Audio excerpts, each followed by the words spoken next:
시작하겠습니다. 83회 문제예요. 재고자산에 대한 설명이 옳지 않은 것을 물었습니다. 재고자산의 매입원가에는 매입원가는 매입금액에 매입운임, 하역료, 보험료 등 취득 과정에서 정상적으로 발생한 부대원가를 가산하는 금액이 다 맞죠?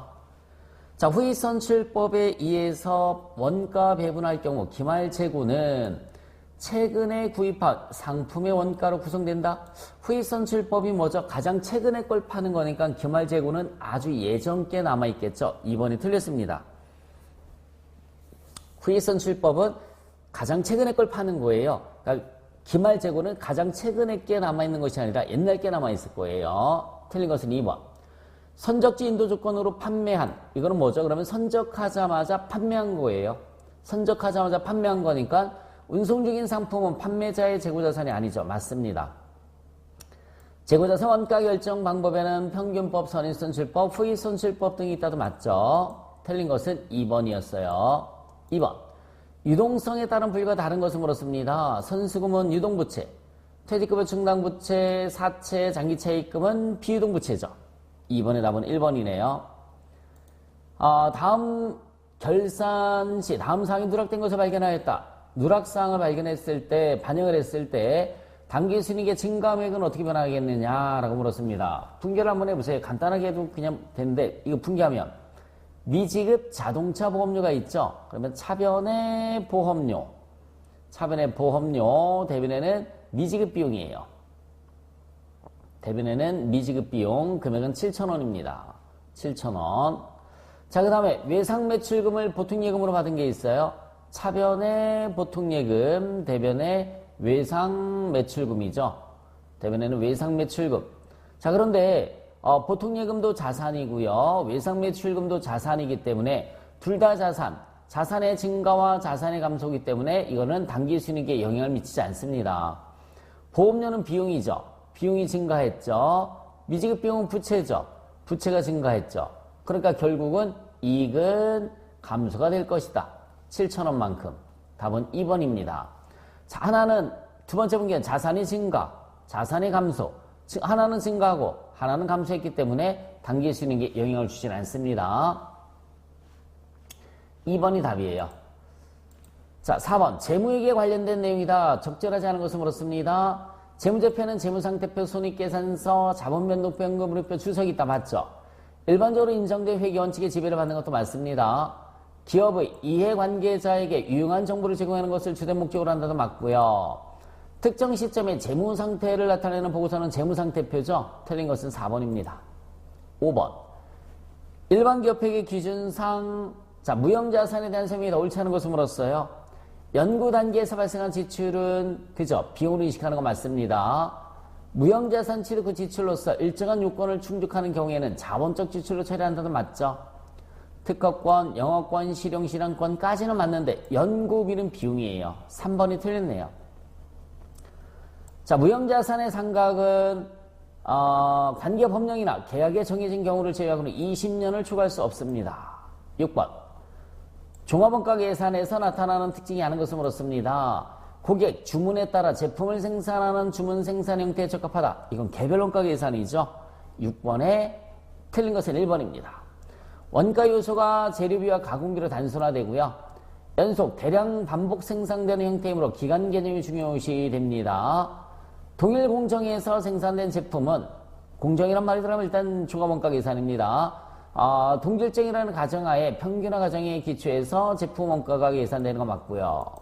틀린 것은 1번이었어요. 7번. 정상개별원가 계산 제도를 사용하고 있다.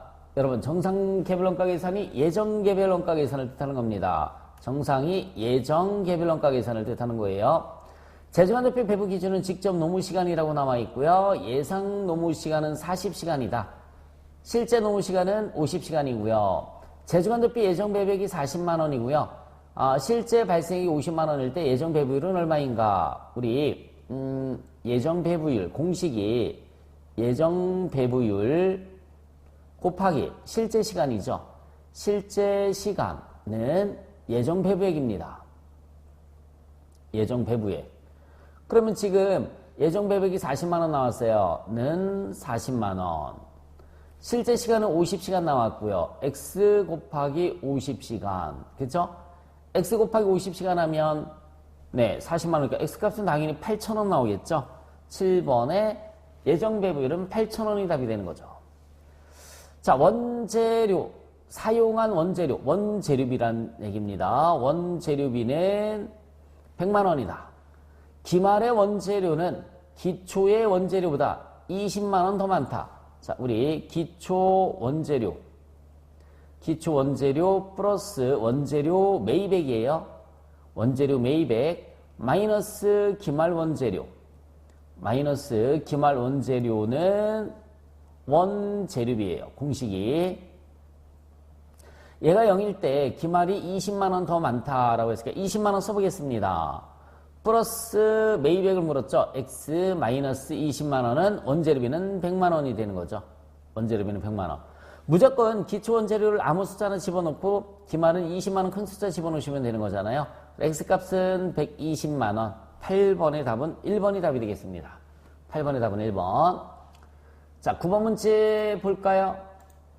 다음 중 부문별 원가 계산에 대해서 옳게 설명한 것을 물었습니다. 직접 배부법은 보조부문 상호 간의 용역수수를 가장 잘 반영한다. 여러분 이건 상호배우법이죠. 1번은 상호배우법이에요. 틀렸습니다. 단계배우법은 상호배우법보다 우수하다? 틀렸죠. 제조공장 임차료를 배부하는 기준으로서는 임차료니까 면적이죠. 면적. 인원수하고는 관련이 없죠. 면적입니다.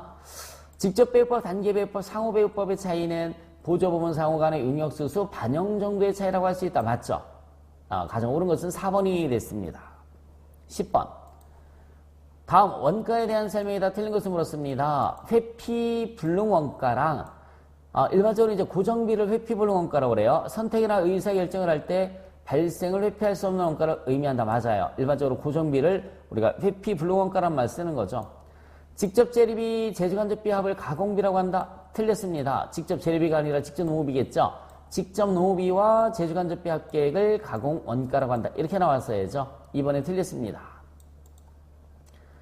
직접 원가와 제조간접비 합이 제조원가이다. 맞죠? 직접 원가는 뭐하고 뭐를 더해준 거죠? 이 직접 원가는 직접 재료비 플러스 직접 노무비잖아요. 직접 재료비 플러스 직접 노무비 플러스 제조간접비니까는 제조원가 맞아요. 기회비용이란 여러 대체안 중에서 어느 하나를 선택함으로써 상실하게 되는 최대 경제적 효익을 말한다. 맞죠? 11번. 다음 중 재화 및 용역 공급식에 대한 설명으로 옳지 않은 것을 물었습니다. 자, 완성도 기준 지급은 대가의 각 부분을 받기로 한 때 맞습니다. 폐업했을 때는 폐업하는 때도 맞고요. 자, 내공물품 직수출일 때는 선적일이에요. 선적일. 공급가격이 확정되는 때가 아니라 선적일이 됩니다. 옳지 않은 것은 3번이네요.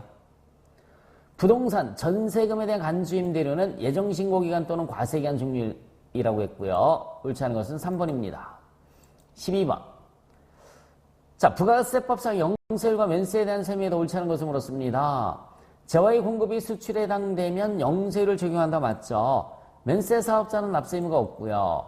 간이과세자가 영세율을 적용받기 위해서는 간이과세를 포기해야 한다라고 나와 있는데 간이과세자는 영세율을 적용받을 수가 없습니다. 간이과세자도 기본적으로 영세율을 적용받을 수 있습니다. 그래서 포기를 굳이 할 필요가 없고요. 면세사업자에 관련된 표현이죠. 면세사업자가 영세를 적용받기 위해서는 면세를 포기해야 된다. 이렇게 나왔었어야 되는 거죠. 간이과세도 기본적으로 영세율을 적용받을 수 있는 거예요. 틀린 것은 3번입니다. 토지의 매매는 면세. 맞죠? 토지의 매매는 면세예요. 13번. 세금계산서 필요적 기재사항이 아닌 것은 공급하는 자의 상호성명, 공급자의 등록번호, 공급받는 자의 등록번호, 공급가액과 부가가치세 다 맞죠? 작성연월일이에요. 공급연월일이 아니라 작성연월일. 4번이 틀렸습니다. 14번. 자, 소득세법에 대한 설명이다. 옳지 않은 것을 물었어요. 과세기간은 1월 1일부터 12월 31일을 원칙으로 하며 사업자 선택에 의해서 이를 변경할 수 없습니다. 사업소득 있는 거주자의 소득세 납세지는 주소지로 한다. 맞죠? 주소지로 하는 거 맞아요. 소득세법은 종합과세이므로 거주자의 모든 소득을 합산해서 과세한다? 그건 아니죠. 2배사 근년기 6가지 중에서도 조건을 충족해야지만 합산해서 과세를 하는 거죠. 예를 들면 이자소득, 배당소득 2천만 원 초과해야지. 그죠? 2천만 원까지는 분리과세로 끝난다고 그랬죠. 이렇게 소득마다 다 제한 규정이 있습니다. 3번에 틀렸어요. 소득세 과세 기간은 사업의 개시나 폐업에 영향을 받지 않습니다. 여러분, 사업의 개시나 폐업에 영향을 받는 것은 부가세법이에요. 부가세법. 소득세 과세 기간은 영향을 받지 않습니다. 15번. 소득세 과세 기간은 다시 한번 소득세 과세 기간은 무조건 1월 1일부터 12월 31일이고요. 사망이나 출국했을 때만 있죠. 사망이나 출국했을 때. 개시나 폐업은 부가세법. 네. 자, 15번. 외부 강사를 초빙해서 강사료를 200만 원 지급했을 때 세금이 얼마인가? 라고 물었습니다. 기타 소득이죠. 기타 소득입니다. 기타 소득. 기타 소득 총수입 금액. 공식으로 써볼게요. 기타 소득 총수입 금액이 얼마랍니까? 200만 원이래요. 200만 원. 마이너스 필요 경비. 마이너스 필요 경비는 60%예요. 기타 소득의 필요경비 60%, 120만 원은 기타 소득 금액입니다. 기타 소득 금액은 80만 원이 나오죠. 여기에 지방소득세 제외한다고 나와 있으니까 그냥 곱하기 20% 해주시면은 기타 소득세는 16만 원으로 계산이 돼서 3번이 답이 되는 겁니다. 15번의 답은 3번. 83회 문제까지 풀어봤습니다.